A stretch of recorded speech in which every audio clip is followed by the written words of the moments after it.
Personnellement, je n'ai pas été témoin de ça, mais j'ai des amis, notamment en ce moment à Mariupol, qui me téléphonent parce qu'ils sont dans des situations absolument humanitaires catastrophiques.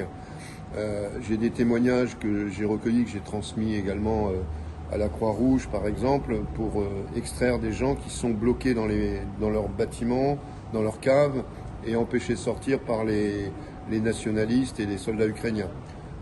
Là, ce matin, j'ai eu un appel téléphonique d'une dame dont la mère est à Mariupol et qui racontait qu'au moment de quitter leur position, les Ukrainiens brûlaient en fait les maisons et les immeubles dans lesquels il y avait des civils. Donc on voit que vis-à-vis de cette guerre du Donbass en particulier, et même de la guerre ukrainienne qui se déroule en ce moment en général, la partie ukrainienne considère que les Russes ou les pro-russes ou les russophones du Donbass sont plutôt des populations à détruire. C'est-à-dire qu'on n'est pas dans un comportement de combat, mais dans un comportement de génocide, ou en tout cas à caractère génocidaire. Pour ce qui est des fake news, alors il y a toujours eu des fake news depuis que les guerres existent, et en particulier cette guerre du Donbass que je suis depuis 8 ans.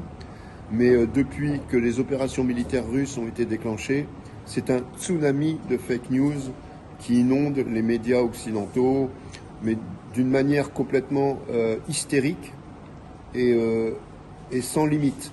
Je vais prendre le dernier exemple qui me vient à l'esprit au moment de votre question.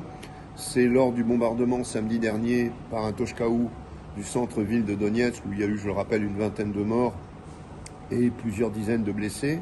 En fait, il y a eu des photos, des reportages de faits dans la rue immédiatement après l'explosion du Toshkaou.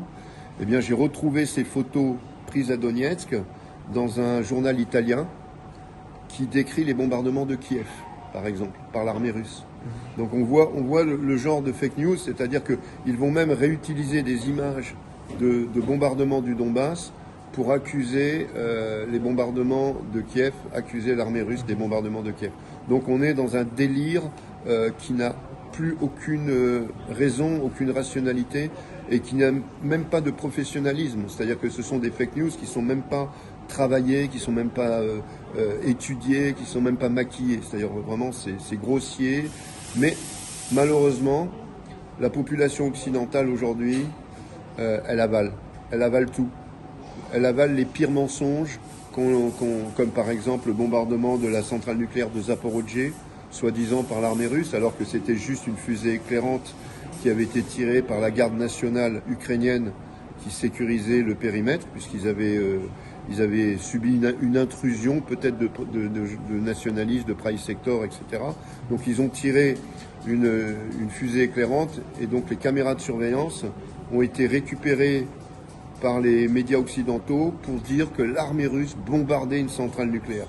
Donc voilà, on est dans l'absurdité totale, dans l'hystérie sans limite et dans le mensonge amateuriste. Mais, vous savez, en Occident, les gens sont tellement soumis à la doxa des médias, sont tellement déculturés par le système scolaire qu'ils finissent par accepter et croire n'importe quoi. On n'est plus dans une politique occidentale, on est dans une théologie politique.